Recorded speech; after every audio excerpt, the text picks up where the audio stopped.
welcome to the Rugby League History channel. Tonight's video is going to be my Week 2 Final Series tips for the 2022 NRL Finals Series. Last week I got 2 out of 4 correct.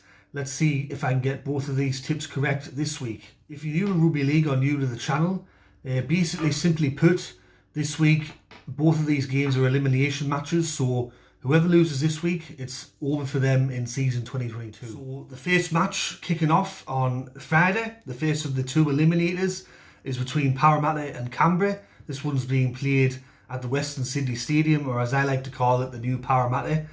As we all know, Parramatta finished in 4th this year and Canberra finished in 8th. Canberra won in week 1 over Melbourne and Parramatta lost against Penrith.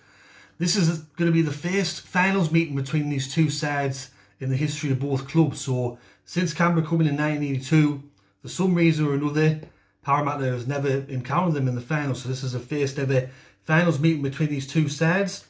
These two sides met once beforehand this season. It were in round 12 and it was the Dylan Brown show pretty much. Parramatta won that game 28 points to 20. Going into this match, Canberra's on a 5-game winning streak. And for Parramatta, before that loss against Penrith, I thought that their form towards the back end of the year, going into the finals, were pretty good. But unfortunately for them, last week they lost against Penrith. With Canberra, they're going to be without Adam Elliott for this game. He's been ruled out. I think Ryan Sutton's coming in to replace him. And the big talking point for this match is Mitchell Moses going to play or not? Pretty much anyone that I kind of respect and listen to of their opinion, and of course you get the hundreds of thousands of people on social media talking about it. A lot of people are saying Mitchell Moses should not play. It were a nasty head clash that he suffered, nasty concussion. There's talk that he will play, but he has to pass that HIA and that's going to be coming out tomorrow. So in his place, if he doesn't make it, it's going to be Jacob Arthur, and I'm pretty sure a lot of Parramatta fans out there are going to be very nervous if Mitchell Moses doesn't take the field and Jacob Arthur has to replace him. One thing with this match as well, I was talking to my dad about this actually, and he said going into the finals this year, Canberra's really played, even though they've been on this win streak, they've really played nobody except for 1 or 2 of the biggest sides. Because I actually looked back myself and I kind of went, you're right there a little bit.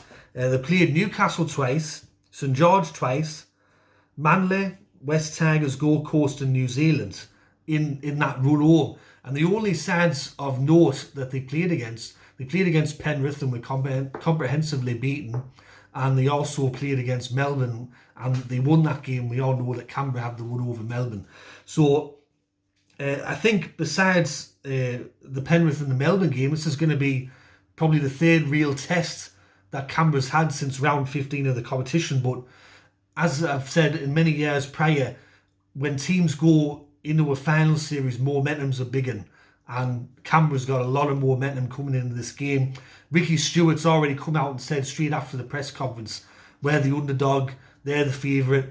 And a lot of media are talking, saying Parramatta as the favourite. I think it's more of an even match, this one, to be fair. Another thing I'll see about Parramatta is they have been labelled as favourites for this match, and I can tell you, going back through history, Parramatta do not do well when they're considered to be favourites in a finals game. I think in the whole time that I've been watching Parramatta in finals, there's only been 2 matches I can recall where they were favourites or expected to win the match and they've gone and done that, and that were in 2001 against New Zealand, because I'm not going to count the grand final, and 2005 against Manly in the first week. Besides that, whenever they're considered to be favourites for a match or heavy favourites, they lose, and that's been an issue with Parramatta for well over 20 years now, going 25 years. So it's going to be a really tight game, I think, on the Friday there. But I can really see it happening. I'm going to go for Canberra to win 1-12. I think, as I said just earlier, momentum's a big thing going into the finals, and Canberra's got a lot of it. And with Parramatta, I'm just really unsure about them at the moment, and especially if Mitchell Moses isn't named, then definitely Canberra. But I'm going to go Canberra to win 1-12. on the Friday night there. And the second elimination final is kicking off on Saturday night. This one's between Cronulla-Sutherland and South Sydney. It's being played at the new SFS. As we all know, Cronulla finished second this year and South Sydney finished in 7th. South Sydney beat Eastern Suburbs on the Sunday there to progress to week 2. And Cronulla, somehow they lost that game against North Queensland. It's one of the biggest chokes I can recall in finals history over like the last 5 or 10 years, I would imagine. There's plenty of reasons why they probably did lose in the end, but let's just go with my reason why they lost. It was because of Connor Tracy. Anyway, going into this game, Cronulla and South Sydney, despite being around for a very long time and Cronulla being in the competition since 1967, they've only ever played in one finals match before this, and that was the qualifying final in 2015, and Cronulla-Sutherland beat South Sydney 28 points to 12, which ended South Sydney's premiership defence. The two sides met each other once prior this year. It were in round 20, and Cronulla-Sutherland won that match 21 points to 20 there in extra time. For this game, surprisingly, despite all the sin bins and all the other malarkey that happened on Sunday, it's only Tom Burgess that looks like he's going to be suspended. He's also got a concussion thing, but I think he's going to be suspended for 2 or 3 weeks from what I've read. And surprisingly, Tony Milne, from what I've read, has avoided suspension for some reason. He was sent to the sin bin twice. As for Cronulla, they're going into this match entirely unchanged.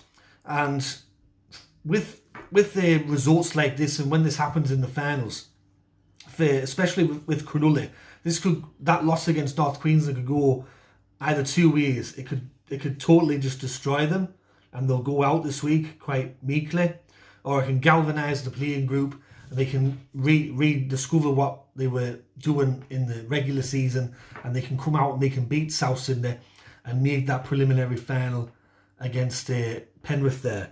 So it's going to be a very, very tight match. With South Sydney, I've looked through most of their matches this year, and they're averaging over 20 points a game. Sometimes they're getting up to 30 points a game. They're a very good attacking side, but defensively, in some games they have let in some tries. Let's just put it that way. For Cronulla, they're sort of, I'd probably say that they're not as attacking as South Sydney, but their defence usually is quite good. Last week it weren't that good against North Queensland. Another thing about Cronulla and the SFS, well, especially the old SFS, it weren't a particularly happy place to go for Cronulla, and especially for the older Cronulla fans. I think in the entire time that they played there at the old SFS, they only had the one big finals game where they won and made the grand final. That were 2016 preliminary final against North Queensland. Other than that, I remember they lost the 1996 preliminary final 24-0 against Manly. They lost the 2001 preliminary final against Newcastle there. They were also beaten 28-0 by Melbourne in 2008. This is just going off the top of my head, but the old SFS were not happy hunting ground for Cronulla, but hopefully for them and their fans, this new SFS brings a new vibe, and for them maybe better times ahead. For this game though, I think I'm going to go for South Sydney to win. I'm going to go for South to win 1-12. I just think that if South can get on a roll and they can really put the foot down and get that attack right, they're very hard to stop, and they can trouble any team in the competition. And especially when you got Latrell there, where he's an X-factor player and he can just flick a switch and he can win your team the game. He's one of them type of players where it could be 12-all and now it's doing, and then he can just find something and win the game for South Sydney. So I'm going to go for South Sydney to win 1-12, and that'll mean that they'll book a place in the preliminary final against Penrith. But anyways, that's been my tips for week 2 of the 2022 NRL Finals series. Hope you enjoyed these tips. If you did, let me know in the comment section below.